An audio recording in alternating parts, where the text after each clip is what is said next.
కవిగా, టీచర్గా తెలంగాణ ప్రజలకు బాగా తెలిసిన వ్యక్తి దేశపతి శ్రీనివాస్. ఉద్యమ కాలంలో ప్రజాగళాన్ని బలంగా వినిపించిన దేశపతి ఇప్పుడు ముఖ్యమంత్రి కేసీఆర్కు ఓఎస్డీగా ఉన్నారు. సీఎంకు అత్యంత సన్నిహితంగా ఉండే ఆయన స్వరాష్ట్రంలో ఏడాది పాలనను ఎలా చూస్తున్నారు? తెలంగాణ ప్రజల ఆశలు, ఆకాంక్షలకు తగినట్టుగా పథకాల తయారీ ఎలా జరుగుతోంది? సంక్షేమ కార్యక్రమాల అమలు ఎలా సాగుతోంది? లాంటి అంశాలను అడిగి తెలుసుకుందాం. నమస్తే సార్ దేశపతి గారు. నమస్కారం అండి. ముందుగా రాష్ట్ర అవతరణ శుభాకాంక్షలు సార్. మీకు కృతజ్ఞతలండి. తెలంగాణ ప్రజానీకం అందరికీ మనందరం పోరాడి సాధించుకున్నటువంటి ఈ తెలంగాణ రాష్ట్రం ఉదయించి ఒక తొలి వసంతం గడిచిన సందర్భంగా అందరికీ హృదయపూర్వకంగా శుభాకాంక్షలు తెలియజేస్తున్నాను. అప్పుడే 1 year అయిపోయిందండి దేశపతి గారు. సో ఎలా ఉంది? బాగుందా? ఇంకా నాకు V6 స్టూడియోలో కూర్చొని సమైక్యవాదులు హైదరాబాద్లో సభ పెడితే దుఃఖంతో, ఆవేశంతో, ఉద్విగ్నతతో, చాలా ఉద్వేగంగా ఆ రోజు నేను ప్రసంగించింది నాకు ఇంకా గుర్తుకొస్తున్నది. ఆ రోజు తెలంగాణ హృదయాలన్నీ కూడా ఎట్లా కుమిలిపోయినాయి, ఎట్లా కాలిపోయినాయి, కనలిపోయినాయి. అదే సమయంలో ఆ రోజు పోలీసుల మీద జరిగినటువంటి దాడి, ఇవన్నీ ఒకసారి ఇవాళ V6 స్టూడియోలో కూర్చుంటే నాకు అవన్నీ కూడా గుర్తుకొస్తున్నాయి. మనమేనా ఇంత గొప్ప చరిత్ర నిర్మించినది అని అనిపిస్తున్నది ఒకసారి గతంలోకి చూస్తే. ఒక విజయం సాధించిన ఉద్యమంగా చరిత్రలో తెలంగాణ ఉద్యమానికి చాలా చాలా విశిష్టమైనటువంటి స్థానం ఉంది. భారతదేశ చరిత్రలోనే ఒక కొత్త అధ్యాయాన్ని సృష్టించింది తెలంగాణ ఉద్యమం. తెలంగాణ మొదటి నుంచి ఇది పోరాటాల పుట్టినీళ్ళు. అనేక ఉద్యమాలు జరిగినాయి. అది తెలంగాణ సాయుధ రైతాంగ పోరాటం కానివ్వండి, తర్వాత జరిగినటువంటి 1969 ప్రత్యేక తెలంగాణ పోరాటం, ఆ తర్వాత భూమి కోసం, భుక్తి కోసం, విముక్తి కోసం ఇక్కడి బిడ్డలు ప్రాణాలకు తెగించి చేసినటువంటి పోరాటాలు, ఆ తర్వాత మళ్ళీ ఈ మలిదశ తెలంగాణ పోరాటం. ఇన్ని పోరాటాలు ఈ నేలని ఉడికెత్తించినాయి. వీటిల్లో విజయతీరం చేరిన ఉద్యమం మలిదశ తెలంగాణ ఉద్యమం మాత్రమే. అట్లా అంటే అవన్నీ పరిణామ క్రమంలో కొన్ని విలువల్ని సమాజానికి ఇచ్చినాయి. తర్వాత సమాజంలో ఒక సంస్కారాన్ని పెంపొందింపజేసినాయి. కానీ అవి ఆశించిన చివరి గమ్యం వరకు అవి చేరలేకపోయినాయి. కానీ తెలంగాణ ఉద్యమం మాత్రం తెలంగాణ రాష్ట్ర సాధన అనే ఆ గమ్యాన్ని చేరింది.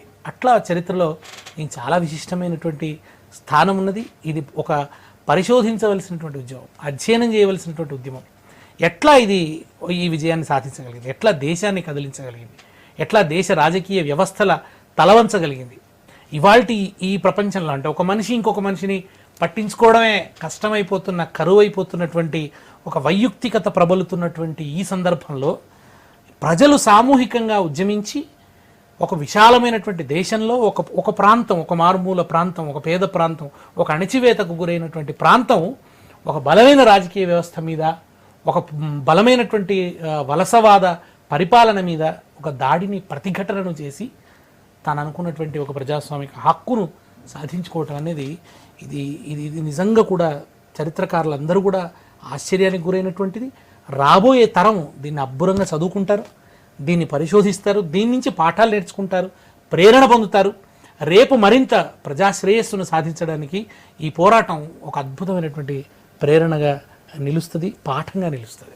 అప్పటి ఉద్యమాన్ని గుర్తు చేసుకున్నప్పుడు ఏమనిపిస్తుందండి? ఎందుకంటే ఉద్యోగులు కావచ్చు, విద్యార్థులు కావచ్చు, అమరులైన విద్యార్థులు కావచ్చు, చాలామంది, అంటే వాళ్ళందరి పోరాట ఫలితమే ఈరోజు మనం అనుభవిస్తున్నటువంటి ఈ రాష్ట్ర తొలి అవతరణ దినోత్సవం. సో ఏమనిపిస్తుంది ఆ లాస్ట్ డేస్?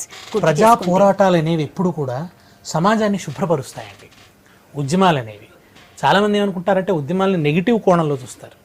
కానీ నిజానికి ప్రజాస్వామ్యము అనేది, లేదా సమాజాన్ని ప్రజాస్వామీకరించడం అనేది, అది ఒక అన్ఎండింగ్ ప్రాసెస్.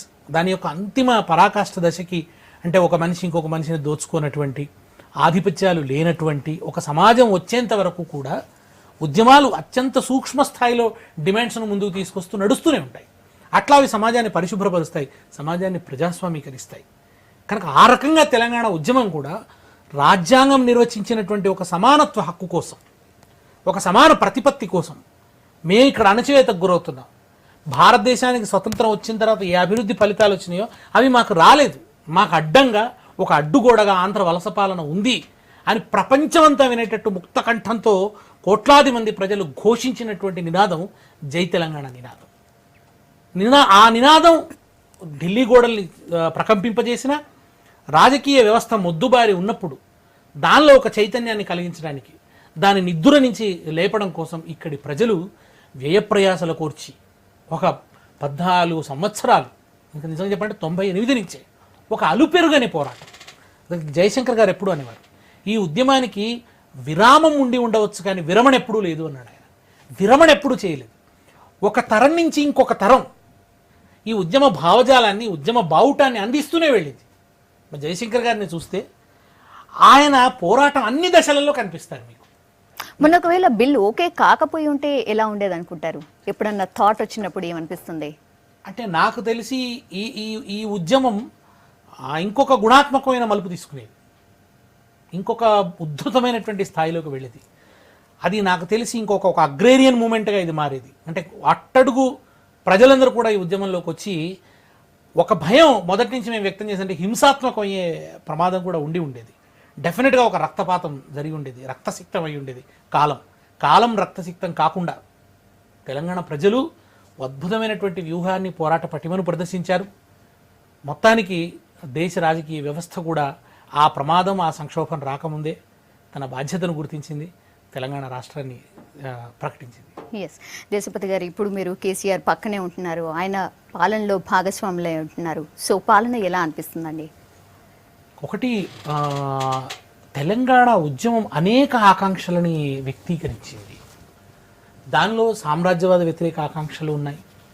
దాంట్లో తెలంగాణ ప్రజలు వలసవాదానికి వ్యతిరేకంగా పోరాటంలో భాగంగా వచ్చినటువంటి ఆకాంక్షలు ఉన్నాయి. అంటే దీంట్లో అనేక ఆకాంక్షల సమాహారంగా నడిచింది ఇది. ఇవాళ ఆంధ్ర ఆధిపత్యం సృష్టించినటువంటి కల్లోలం, ఆ ఆధిపత్యం వల్ల వచ్చినటువంటి అణచివేత లేదా హక్కులు తెలంగాణ ప్రజలకు రాకపోవటం అని ఈ పరిధిలో ఉండేటువంటి సమస్యలు మాత్రం డెఫినెట్గా పరిష్కరించే దిశగా ఇవాళ అడుగులు పడుతున్నాయి పరిపాలనకు సంబంధించి. ముఖ్యంగా గతంలో పరిపాలకులు సంక్షేమం అన్నదాన్ని చాలా చిన్నచూపు చూసినారు. సంక్షేమం అనేది అక్కర్లేదు, ఇక దాన్ని మనం వదిలిపెట్టడం మంచిది. ప్రజలకి సంక్షేమ పథకాల్ని పెట్టడం అంటే అది ప్రజల్ని మనం సోమరిపోతులుగా తయారు చేయడం, ఇటువంటి ప్రజా వ్యతిరేక భావజాలాన్ని కూడా మాట్లాడినటువంటి సందర్భం. కానీ ఇవాళ తెలంగాణ రాష్ట్రం ఏర్పడిన తర్వాత ఇది ఒక మంచి పరిణామం, ఆహ్వానించదగ్గ పరిణామం. ఏంటంటే సంక్షేమానికి పెద్దపీట వేయటం. దేశంలో ఇవాళ నిజంగా చెప్పాలంటే సంక్షేమ రంగానికి ఎక్కువ ఖర్చు పెడుతున్న రాష్ట్రంగా కూడా మనం ఇవాళ తెలంగాణ రాష్ట్రాన్ని చెప్పుకోవచ్చు. అది ప్రధానంగా వృద్ధాప్యానికి ఒక రక్షణ ఉండాలి అని చెప్పి ఇవాళ 1000 రూపాయల పెన్షన్ ఇస్తున్నారు. అది ఖచ్చితంగా ఎంతో కొంత ఆ వృద్ధులకి ఒక ఊరటనిస్తుంది. అంటే అది పూర్తి పరిష్కారం కాదు, కానీ ఒక మేరకు ఊరట. నిన్నటిదాకా వాళ్ళు 200 రూపాయలు మాత్రమే తీసుకున్నారు, అవి ఏ మూలకు సరిపోయేవి కావు. ఇవాళ ఒక 1000 రూపాయల పెన్షన్ వాళ్ళకి లభిస్తున్నది. దాంతోపాటు గ్రామాల్లో ఇవాళ బియ్యం కోటా పెరిగింది, రేషన్ కోటా పెరిగింది. దీని వెనక ఏంటంటే ఒక ఆకలి చావుల ప్రాంతంగా తెలంగాణ ఉంది. దీనికి సమూలమైనటువంటి పరిష్కారం ఇక్కడ కూడా ఆహార కొరత లేకుండా ప్రజలకు ఉపాధి దొరకడానికి అవసరమైనటువంటి దీర్ఘకాలిక చర్యలు తీసుకోవాలి. కానీ వాటికంటే ముందు రేషన్ కోటా బియ్యం పెంచడం ద్వారా పస్తులు ఉండాల్సిన అవసరం లేకుండా, ఆకలి చావులు గ్రామ ప్రాంతాల్లో ఎవరు గురి కాకుండా, గ్రామీణ సమాజాలు కావచ్చు, అర్బన్ పేదలు కావచ్చు, ఎవరు ఆకలి చావులకు గురి కాకుండా ప్రతి వ్యక్తికి 6 కిలోలు ఇవ్వటం, దాంతోపాటు గరిష్ట పరిమితి ఏమీ లేకుండా ఎంతమంది ఉంటే ఆ కుటుంబంలో అంతమందికి ఇవ్వటం అనేది కూడా ఆహ్వానించదగిన. కానీ సార్, ఆసరా గురించి మాట్లాడితే ఆసరా అందరికీ ఆసరా కావట్లేదు అన్న విమర్శ కూడా అవుతుంది. అంటే ఒక కుటుంబంలో 2-3 ఉంటే ఓన్లీ ఒకరికే ఇవ్వడం, అది కొంచెం విమర్శకు కూడా గురవుతుంది. సో దానిపైన ఏమైనా దృష్టి పెట్టారా కేసీఆర్ గారు? డెఫినెట్గా అవన్నీ కూడా ఆలోచిస్తున్నారు. అంటే ఒకటి ఏమిటంటేనండి, మొట్టమొదట what is the direction of the government. నేను అది మీకు ముందు చెప్పింది. అమలులో కొన్ని లోటుపాట్లు లేదా కొన్ని అవరోధాలు లేదా కొన్ని అక్కడక్కడ ఖాళీలు అవి ఉంటుంటాయి. అవి క్రమేణా పరిష్కరింపబడతాయి. కానీ మొదట అసలు బెంట్ ఆఫ్ థాట్ ఏమిటి? కేవలం మేము ఒక నగరాభివృద్ధి మాత్రమే అభివృద్ధి, గ్రామీణ ప్రాంతాన్ని పట్టించుకోవాల్సినటువంటి అవసరం లేదు, గ్రామీణ ప్రాంత పేదల గురించి ఆలోచించాల్సినటువంటి అవసరం లేదు. ఒకవేళ ఇచ్చిన ఏదో ఓట్ హంటింగ్లో భాగంగా కొద్దిపాటి తాయిలం లాంటివి ఇవ్వడమే తప్ప నిజంగా వాళ్ళకి ఒక అవసరాలు తీర్చగలిగిన మొత్తం కాకుండా ఉండడం. దీని నుంచి అట్లా కాకుండా అంతకుముందు ఎన్నికలకు ముందు చేసిన వాగ్దానాన్ని అమలు చేస్తూ వాళ్ళకు ఒక 1000 రూపాయలు ఇవ్వటం అనేది, వాళ్ళు నిన్నటిదాకా 200 వచ్చింది ఆ కుటుంబంలో, ఇవాళ భార్యాభర్తలు ఇరువురికి కలిసి 1000 రూపాయలు వస్తుంది. డెఫినెట్గా అదొక మెరుగుదల కదా, డెఫినెట్గా అదొక ఎదుగుదల కదా. కనుక ఆ మేరకు ఒక ఊరట ఇవాళ లభించింది. నిజంగా కూడా చెప్పాలంటే ఇది కొంత మానవ సంబంధాలు కూడా మెరుగుపరుస్తుంది. అంటే ముసలి వాళ్ళ పట్ల ఒక ఆదరణని కుటుంబంలో కూడా ఒక ఆదరణ పెరగడానికి అవకాశం ఉంటుంది. వాళ్ళకి ఒక గౌరవనీయంగా వాళ్ళని చూడడమే కాకుండా వాళ్ళకి కాస్త మందు మాకు కూడా ఆ కుటుంబంలో ఉన్నటువంటి వాళ్ళు ఇవ్వడానికి ఒక దోహదపడుతుంది ఈ 1000 రూపాయల పెన్షన్ అనేది. కనుక ఆ రకంగా సంక్షేమ రంగం వైపు దృష్టి సారించింది, సంక్షేమం వైపు ఎక్కువ ధనం వెచ్చిస్తుంది అనేది ఒక మంచి పరిణామం అంటున్నాను, ఒక మంచి డైరెక్షన్ అని అంటున్నాను. ఆ రకంగా ఆలోచించడం మంచిది ప్రభుత్వాలు. ఆ రకంగా తెలంగాణ ప్రభుత్వం ఆలోచించడం అభినందనీయమైనటువంటి విషయం. అవును, నిజంగానే. మిషన్ కాకతీయ కూడా one of the example. Even కేంద్ర మంత్రి వెంకయ్య నాయుడు కూడా ప్రశంసల జల్లు కురిపించారు. సో వన్ థింగ్ ఏంటంటే, మిషన్ కాకతీయాని ఎందుకు పర్టికులర్గా తీసుకున్నారు? ఎందుకంటే మామూలుగా ఇంతకుముందు చూసుకున్న గవర్నమెంట్స్ అన్నీ కూడా భారీ నీటిపారుదల శాఖకు సంబంధించి ప్రాజెక్ట్స్ పైనే కాన్సన్ట్రేషన్ చేశారు. కానీ ఇప్పుడు చెరువుల పునరుద్ధరణ తీసుకోవడానికి ప్రధాన కారణం ఏంటి? అంటే ఒకటి, తెలంగాణ గ్రామీణ ఆర్థిక వ్యవస్థకు కేంద్రంగా ఉన్నది చెరువు అండి. ఇక్కడి భూభౌతిక పరిస్థితులకు అనుకూలంగా ఉండేటువంటి సాగునీటి వ్యవస్థల్ని ఎప్పుడో పూర్వం నుంచి ఏర్పాటు చేసి ఉన్నారన్నమాట. అది కాకతీయులు దాన్ని బాగా అభివృద్ధి చేశారు. అంటే ఇక్కడ ప్రజలు కనుగొన్నటువంటి ఒక సాగునీటి రక్షణ పద్ధతి, అది ఒక నీటి సంరక్షణ పద్ధతి, వాటర్ షెడ్ అనుకోండి, ఇప్పుడు మనం వాటర్ షెడ్ అంటున్నాం. దాన్ని కాకతీయులు చాలా అద్భుతంగా అభివృద్ధి చేశారు. కాకతీయులు ఒక శాసనం వేసినారండి. ఇది నిజంగా మనందరం కూడా బాగా దృష్టి పెట్టాల్సిన అవసరం. అది నా హృదయం మీద ముద్రపడిపోయినటువంటిది. వాళ్ళ ఒక చోట శాసనం ఏం వేసినారంటే, శత్రురాజులు వచ్చి మా రాజ్యం మీద దాడి చేస్తే మీరు మా కోటను ధ్వంసం చేయండి, మా ఖజానాను దోచుకోండి, మేమేమి బాధపడం, కానీ మా రాజ్యంలో ఉన్న చెరువుల్ని ధ్వంసం చేయకండి అన్నారు వాళ్ళు. ఈ చెరువులు ఇక్కడ గ్రామీణ జీవితానికి ఆలంబనగా ఉన్నాయి, ఆదరువుగా ఉన్నాయి, మీరు ఈ చెరువుల్ని ధ్వంసం చేయకండి అని అన్నారు. కానీ తర్వాత జరిగింది ఏమిటంటే, తర్వాత కుతుబ్ షాహీలు చెరువుల్ని పోషించారు, ఆసఫ్ జాహీలు చెరువుల్ని అభివృద్ధి చేశారు. కానీ ఆంధ్ర వలస పాలన వచ్చిన తర్వాత మాత్రం కాకతీయులు ఏది జరగొద్దని కోరుకున్నారో అదే జరిగింది. ఆంధ్ర వలస పరిపాలనలో చెరువుల్ని విధ్వంసం చేశారు. ఎందుకంటే వాళ్ళకి చెరువులతో నిమిత్తం లేని వ్యవసాయం, ప్రాజెక్టుల కింది వ్యవసాయం కనుక వాటిని పంచాయతీ బోర్డులకు అప్పగించారు. వాటికి నిధులు లేవు. ఫలితంగా ఏమైపోయింది, వాళ్ళ మొత్తం పూడిక నిండిపోయి చెరువులన్నీ కూడా కాస్త వర్షానికే నిండిపోతున్నాయి. ఆ వర్షపు నీరంతా కూడా వృధాగా పోతున్నటువంటి పరిస్థితి ఉంది. కనుక ఇది ఉద్యమంలో వచ్చిన డిమాండ్, చెరువులను బాగు చేయాలన్నది. చెరువు బాగుంటే భూగర్భ జలాలు పెరుగుతాయి. ఆ భూగర్భ జలాలు పెరిగితే మనం పాడుకున్నాం కదా ఉద్యమ క్రమంలో, తల మీద సుట్ట బట్ట ఆ పైన పండ్ల తట్ట, పండ్లు ఎమ్మంటూ పల్లెంతా తిరుగుకుంట, బాజట్ల కూసుండమ్మి బతుకెల్లా తీసుకున్న, తెనుగొల్ల ఎల్లవ్వ ఏది మా పల్లెలల్లా, కండ్లల్లా కానరాదేమి నా పల్లెలల్లా, కమ్మ కత్తి తీసి కొమ్మాలెన్నో గోసి, జిట్టితా పండ్లు దింపి బుట్టల్లా నింపుకొని, కట్టామనక తిరిగమ్మి పొట్టా ఓసుకున్న, తెనుగొల్ల ఎల్లవ్వ ఏది. తెనుగోళ్ళకి జీవనోపాధిగా ఏముండేదంటే, ఆ ఊరి పక్కన ఒక చిన్న అడవి పెరిగితే ఆ అడవిలో ఉన్నటువంటి పండ్లు అమ్ముకొని వాళ్ళు జీవించేవాళ్ళు. ఇవాళ భూగర్భ జలాలు తగ్గిపోవటం వల్ల ఏమవుతుందంటే అడవి తరిగిపోయింది. రెండు రకాలుగా, అంటే అడవిని విచ్చలవిడిగా కొట్టేయడం ఒక పరిస్థితి, భూగర్భ జలాలు పడిపోవడం వల్ల ఏమవుతుందంటే చెట్టు వేళ్ళు మరింతలు ఎక్కువ లోతుగా వెళ్ళలేవు. ఫలితంగా ఏమవుతుందంటే చెట్లు నాశనం అయిపోయాయి, ముదిరాజుల జీవితం పోయింది. గోరటెంకన్న రాసినాడు కదా, మడుగులన్నీ అడుగంటి పోయినై, బావులు సావుకు దగ్గరైనై, వాగులు వంకలు ఎండిపోయినై, సాకలి పొయ్యిలు ఊలిపోయినై, పొద్దంతా నడిసెటి పెద్ద బోరు కూడా మా పల్లెల్లోన, గుక్కెడు నీళ్లకు నోసుకోకపాయే ఇది ఏమి చిత్రమో అని ఆయన రాసినట్టు ఇవాళ చాకలి పొయ్యిలు కూలిపోయినాయి, మడుగులు అడుగంటిపోయినాయి, వాగులు ఎండిపోతున్నటువంటి పరిస్థితి ఉన్నది. కనుక ఇవాళ ఒక్కసారి వాన పడితే ఆ వాన నీటిని సంరక్షించుకోవడానికి చెరువుల్ని అభివృద్ధి చేసుకోవాలి, చెరువుల్ని అభివృద్ధి చేస్తే గ్రామీణ సమాజం నిలబడుతుందనే డిమాండ్ తెలంగాణ ఉద్యమ క్రమంలోనే వచ్చింది. దాన్ని గుర్తించి ఇవాళ ప్రభుత్వం దాన్నే ఒక ఫ్లాగ్షిప్ కార్యక్రమంగా తీసుకున్నది, దాన్నే ఒక ప్రధానమైనటువంటి కార్యక్రమంగా తీసుకుని ఇవాళ రాష్ట్ర వ్యాప్తంగా కూడా ఆ పూడికలు తీసేటువంటి పని జరుగుతున్నది. ఇది ఒక నిరంతర ప్రక్రియగా గుర్తిస్తున్నది.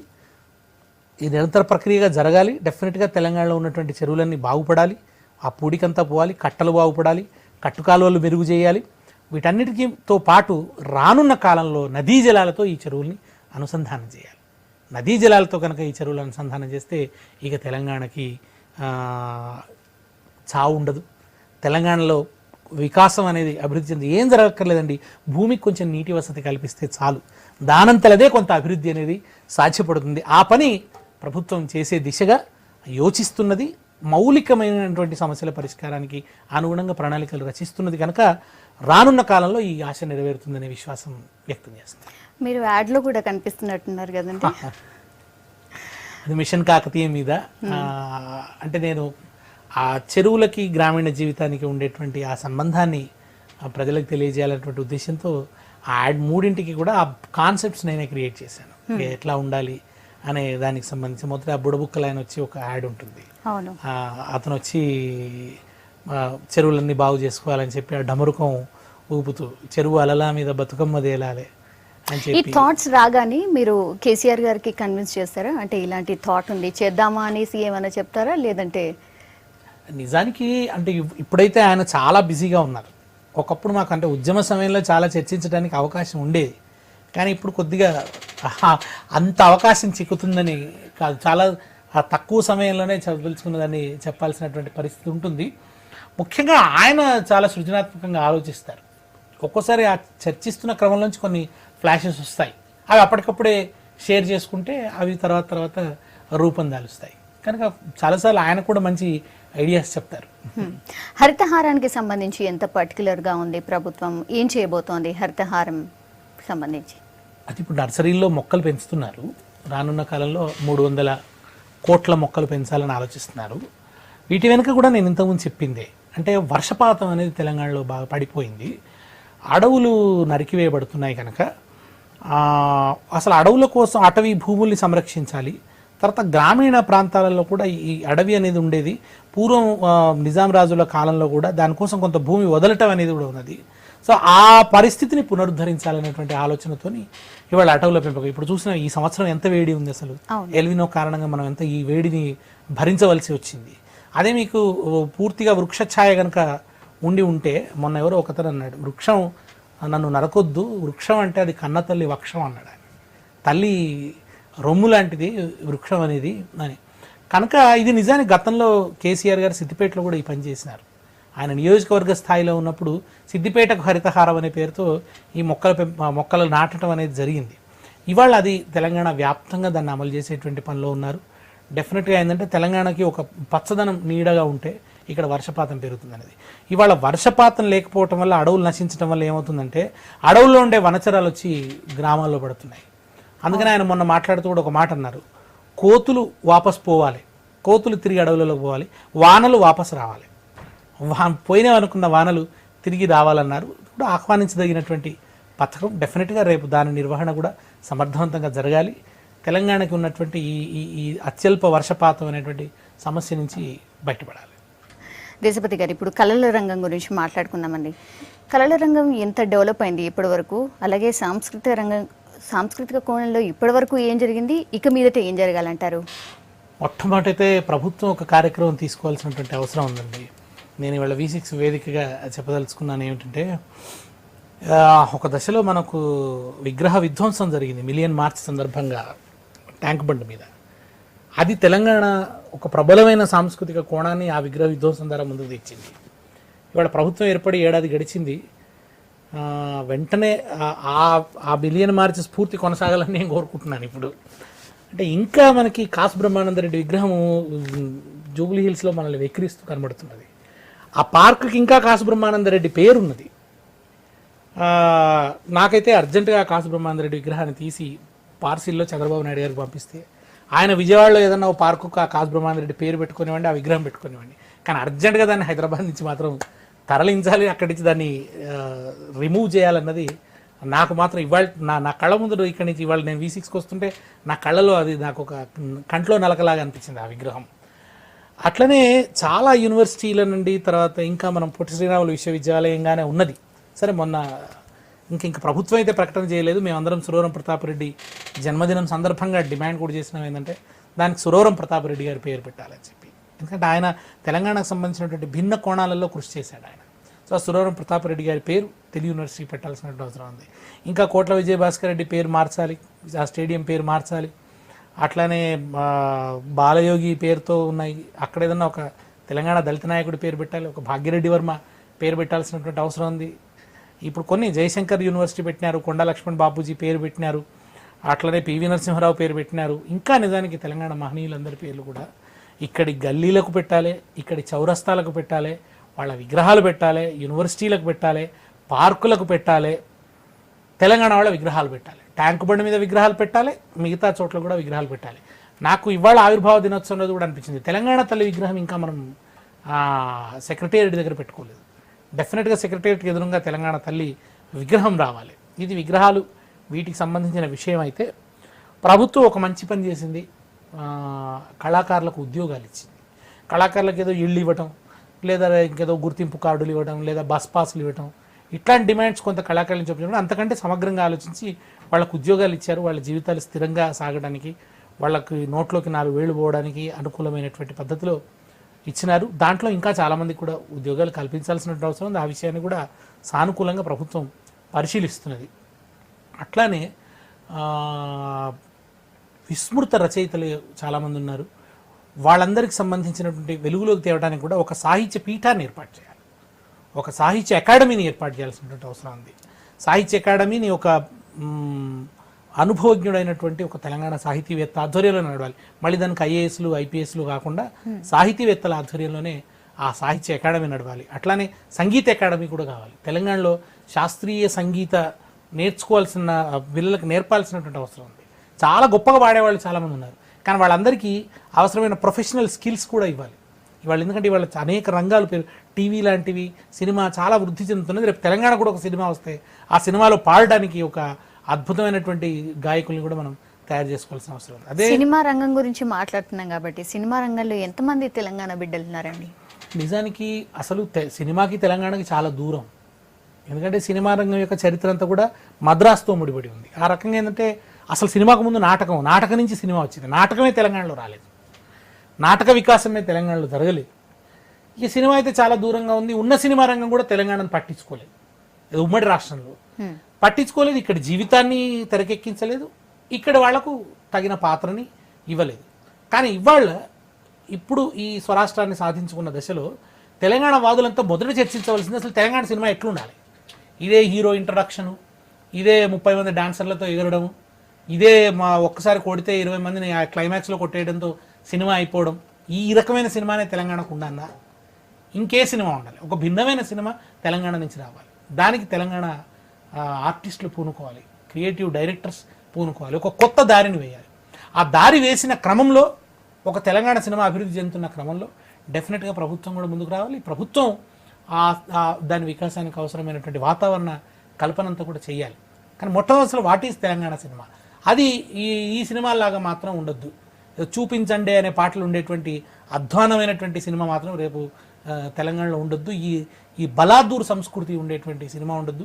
స్త్రీలను ఇంత హీనంగా చూపించేటువంటి సినిమా ఉండదు. నిజానికి ఇవాళ తమిళ్లో కానివ్వండి, లేదా మాకు ఒక ఇతర మలయాళంలో కానివ్వండి, తర్వాత చాలా భిన్నమైన సినిమా వస్తుంది, ప్రత్యామ్నాయ సినిమా వస్తుంది. మరీ హిందీలో చూడండి, పీకే లాంటి సినిమాలు వచ్చినాయి, అద్భుతంగా తీసినాడు ఆయన రాజు హిరాని. అటువంటి ప్రయోగాలు అసలు ఇక్కడ జరగవు. ఇక్కడ ఎందుకంటే ఫలానా కులం హీరో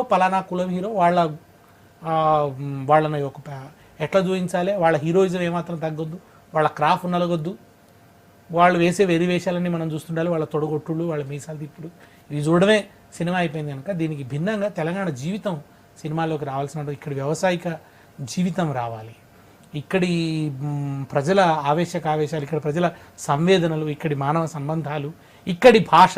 నిజానికి V6ను ఒక విషయంలో నేను చాలా అభినందిస్తాను, ఇష్టపడతాను కూడా. ఎందుకంటే తెలంగాణ భాషలో మీరు ఒక బులెటిన్ ఇస్తున్నారు, ఇంకా అభివృద్ధి చెందాలి. అది మాత్రమే సరిపోదు, దాంట్లో కూడా మనం కొంత వ్యంగ్యం ఎక్కువ చోటు చేసుకుంటుంది. కానీ తెలంగాణ భాషలో వ్యంగ్యం మాత్రమే కాదు, దుఃఖం, తెలంగాణ భాషలో శృంగారం, తెలంగాణ భాషలో హాస్యం, తెలంగాణ భాషలో శాంతం, వీరం ఎట్లా పలుకుతాయి, వీటన్నిటిని కూడా వ్యక్తీకరించేటువంటి పద్ధతులలో మనం కార్యక్రమాలు రూపొందించాల్సినటువంటి అవసరం. దానికి ఒక ఎంటర్టైన్మెంట్ టీవీలు కూడా తెలంగాణ వైపు నుంచి రావాలి, ఇవి ఛానల్స్ కూడా రావాలి, వాటిలోంచి కూడా వికాసం జరగాలి. వీటన్నిటికీ అవసరమైనటువంటి మద్దతును ప్రభుత్వం కూడా ఇవ్వాలి. ఈ రకంగా ఒక కొత్త సాంస్కృతిక వాతావరణం రావాలి. ఏ చైతన్యాన్ని అయితే తెలంగాణ ఉద్యమం ఇచ్చిందో, ఏ సాంస్కృతిక చైతన్యాన్ని అయితే ఇచ్చిందో ఆ చైతన్యాన్ని కొనసాగించాల్సినటువంటి అవసరం కూడా ఉంది. మళ్ళీ ఒక ప్రజా ఉద్యమం ఒక డిమాండ్ చేసినప్పుడు డెఫినెట్గా తెలంగాణలో ఉన్నటువంటి కళాకారులందరూ కూడా తమ పాత్రను నిర్వహించడానికి సిద్ధంగా ఉంటారు. సినిమా పైన ఎంత కాన్సన్ట్రేషన్ చేయబోతోంది ప్రభుత్వం? దానికి సంబంధించి ఎలాంటి ప్రణాళికలు చేస్తుంది? ఏమైనా ప్లానింగ్ ఏమైనా అంటే చేస్తుందా? ఇప్పుడు నిజానికి ఏమిటంటేనండి, ఇనీషియల్గా పరిస్థితి ఏమిటంటే ఒక్కరోజుతో తెలంగాణ సినిమా అనేది తెలంగాణకు ఒక సినిమా రంగం రావడం అనేది సాధ్యమయ్యే విషయం కాదు. ఒక పరిణామ క్రమంలో ఆ ప్రాంతంలో సినిమా రంగం అనేది వచ్చింది. అసలు తెలంగాణ నుంచి ఇప్పటివరకు సినిమాలు కూడా వచ్చింది చాలా వేళ్ల మీద లెక్క పెట్టేని సినిమాలే వచ్చినాయి. అందుకని నేను అన్నది ఏంటంటే ఫస్ట్ తెలంగాణ సినిమా అనేది ఒక స్టార్ట్ కావాలి.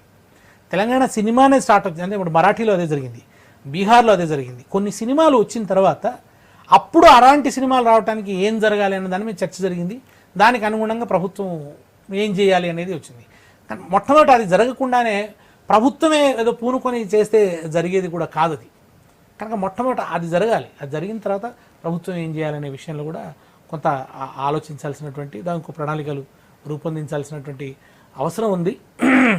డెఫినెట్గా ఏంటంటే ఇది మెయిన్ స్ట్రీమ్ సినిమా అంతా వ్యాపారంతో ముడిపడి ఉన్నటువంటిది.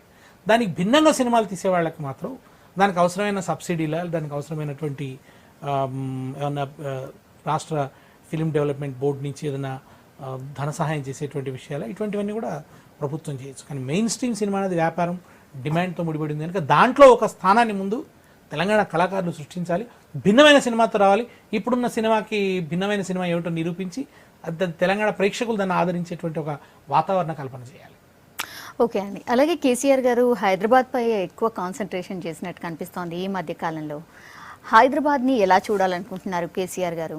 అంటే హైదరాబాద్ అంటే కేవలం బంజారా హిల్స్ కాదు, జూబ్లీ హిల్స్ కాదు, హైటెక్ సిటీలే కాదు, అవి ఉన్నాయి హైదరాబాద్లో. అంతకు మించి బస్తీలు ఉన్నాయి. గోరటెంకన్న మంచి పాట రాసినాడు, గల్లీ చిన్నది గరీబోళ్ళ కథ పెద్దది, వాళ్ళున్న ఇల్లు కిల్లి కొట్ల కన్నా చిన్నగా ఉన్నాయో అని. నిజానికి ఆయన స్వచ్ఛ హైదరాబాద్ సందర్భంగా దాని స్ఫూర్తి కూడా అదే. ఆ బస్తీల చుట్టూ ప్రభుత్వం అంతా కూడా తిరిగింది. మంచి పరిణామం. మోరీల మీద ఇల్లు కట్టుకుని జీవిస్తున్నటువంటి పరిస్థితి ఉన్నది. దానివల్ల అనారోగ్యం పాలవుతున్నట్టు ప్రతి ఇంట్లో ఒక అనారోగ్య పీడితుడు కనబడుతున్నటువంటి పరిస్థితి ఉన్నది. నిజమైన హైదరాబాద్ మనకు అక్కడ కనబడుతుంది, బస్తీలలో కనబడుతుంది. మనం వాదించాం కూడా, తెలంగాణ ఉద్యమంలో అన్నాం మనం, మేము ఎక్కడున్నాం, వారాసిగూడలో మోరీల పక్కన ఉన్నది అడ్డగుట్ట, జగద్గిరిగుట్ట, గుబురుగుట్టలు, బతుకమ్మ కుంటలు, ఇవి తెలంగాణ నివాసాలైనాయని చెప్పి. కనుక వాళ్ళ తెలంగాణ పేదలు నివసిస్తున్నటువంటి ఆ బస్తీలని మార్చాల్సినటువంటి పరిస్థితి ఉన్నది. దాంట్లో నిర్మాణాలని ఒక క్రమబద్ధీకరించాల్సినటువంటి అవసరం ఉంది. పేదవాళ్ళకి మెరుగైనటువంటి నివాసాలు కల్పించాల్సినటువంటి అవసరం ఉంది. అందుకని 2 బెడ్రూమ్ల ఇల్లు అనేది వాళ్ళ ప్రభుత్వం ముందుకు తెచ్చినటువంటి ఒక ఆలోచన. అది వాళ్ళ మీకు ఐడిహెచ్ కాలనీలో ఒక నమూనా కూడా ఇండ్లు కూడా నిర్మాణం అయినాయి. దానికి మంచి అభినందన కూడా వస్తున్నది. అది విస్తరించి ఈ హైదరాబాద్లో ఉన్నటువంటి పేదలందరికీ కూడా మంచి ఇళ్ళు, మంచి గాలి, మంచి వాతావరణం ఏర్పడే దిశగా హైదరాబాద్ గురించి ప్రభుత్వం ఆలోచిస్తున్నది. సంక్షేమ పథకాల గురించి ప్లానింగ్ మొత్తంగా ఎవరు చేస్తూ ఉంటారు? అంటే కేసీఆర్ గారు ఎంత కాన్సన్ట్రేటెడ్గా ఉంటారు సంక్షేమ పథకాలకు సంబంధించి? అంటే ఒకటి డైరెక్షన్ ఫస్ట్, ఇగో ఇది నేను అనుకుంటున్నది అని ఆయన అంటారు. తర్వాత దానికి అవసరమైనటువంటి ప్రభుత్వాధికారులు, నిపుణులతో ఆయన చర్చిస్తారు. సుదీర్ఘమైన చర్చలు చేయటం ఆయన ప్రత్యేకత. దానికి కారణం ఏంటంటే చాలా ఇమ్మర్స్ అవుతారు ఆయన, మమేకమై చర్చిస్తారు, పైన తీసుకో. అందుకనే చాలాసార్లు ఆలస్యం అవుతుందని, లేదా ఎక్కువ మందిని కలవటం లేదని ఇటువంటి కంప్లైంట్స్ వస్తున్నాయి. కానీ మొట్టమొదట ఆయన చేస్తుంది అంటే కూర్పు చేయాలి. ఫస్ట్ విధాన కూర్పు చేయాలి, ఏ రంగంలో ఏం జరగాలనే విషయంలో. ఆ మథనం ఎక్కువ. ఇప్పుడు గత కొంతకాలంగా చూస్తే పాలమూరు ఎత్తిపోతల పథకం మీద ఆయన చాలా లోతుగా చర్చలు చేశారు. చర్చలు చేయడం కదా ఆయన స్టడీ చేశారు.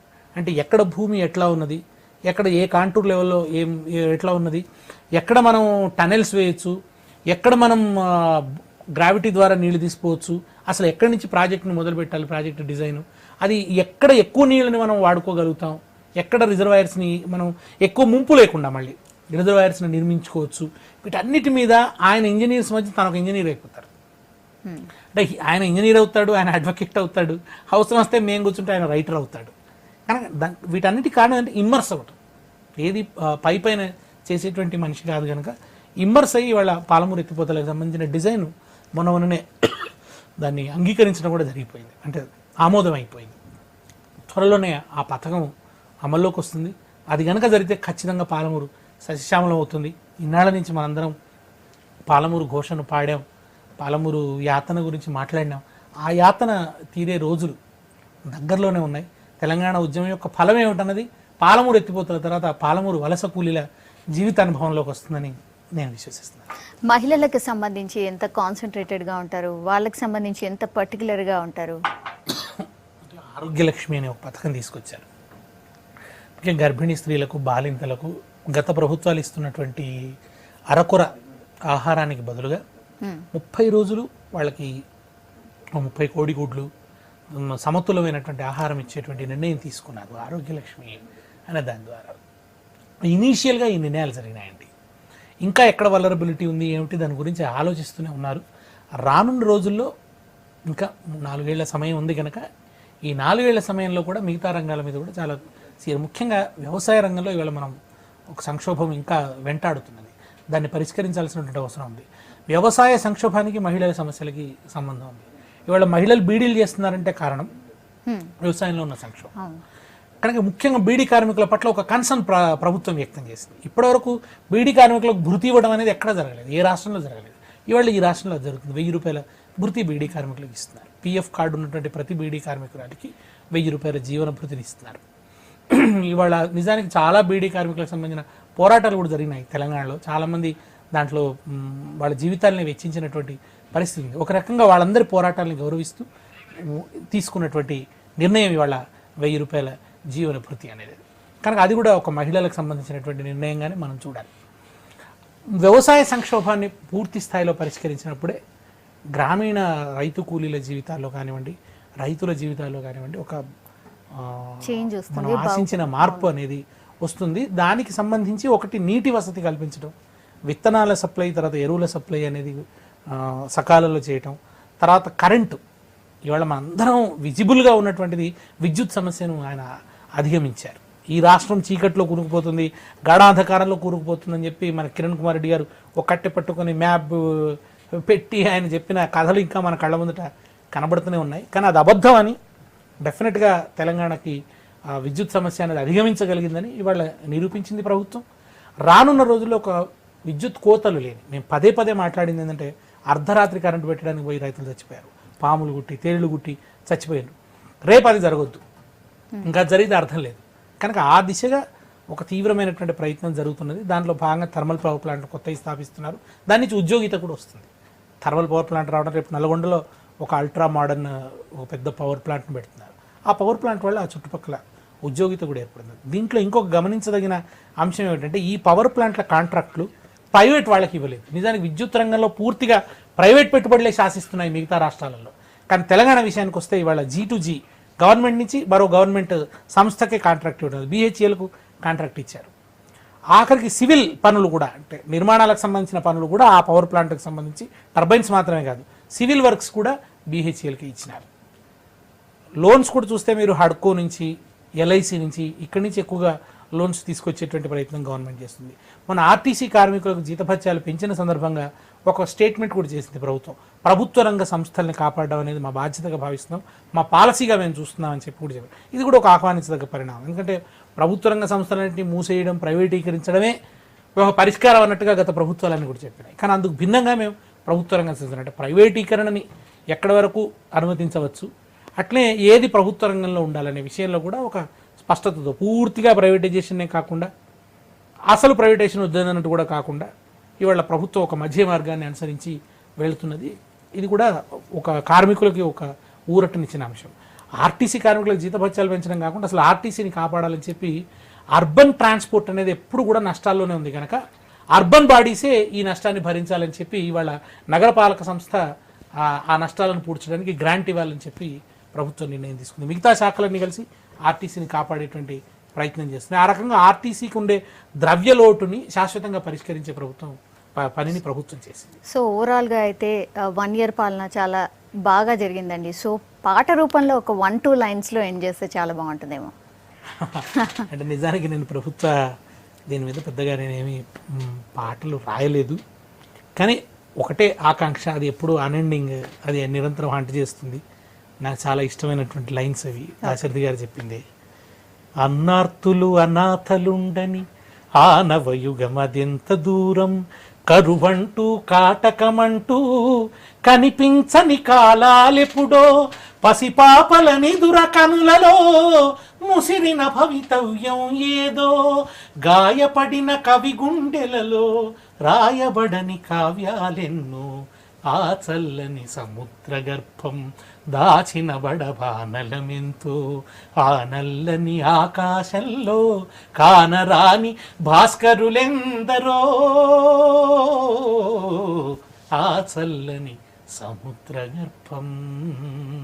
కరువు కాటకాలు లేని తెలంగాణ, తర్వాత అన్నార్తులు అసహాయులు లేనటువంటి తెలంగాణ, పసిపాపలకు ఒక మంచి భవిష్యత్తును వాగ్దానం చేసే తెలంగాణ, కవులు తమ కవుల గాయాలకు కట్టుకట్టే ఒక తెలంగాణ, గాయాలను మాన్పే ఒక తెలంగాణని ఆవిష్కరించే ప్రయత్నం జరుగుతున్నది.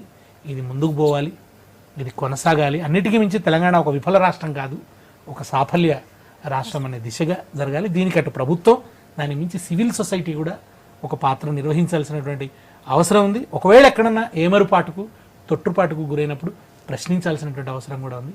ఆ ప్రశ్నించే చైతన్యం తెలంగాణ ఇచ్చింది, తెలంగాణ ఉద్యమం ఇచ్చింది కనుక డెఫినెట్గా ప్రజా చైతన్యం తెలంగాణని ఒక ప్రగతి తీరం వైపు చేరుస్తుందనే నమ్మకాన్ని V6 ముఖంగా వ్యక్తం చేస్తాం. Thank you so much sir, స్టూడియోకి వచ్చిన థ్యాంక్ యూ సో మచ్. అది దేశపతి గారితో స్పెషల్ డిస్కషన్. Stay tuned.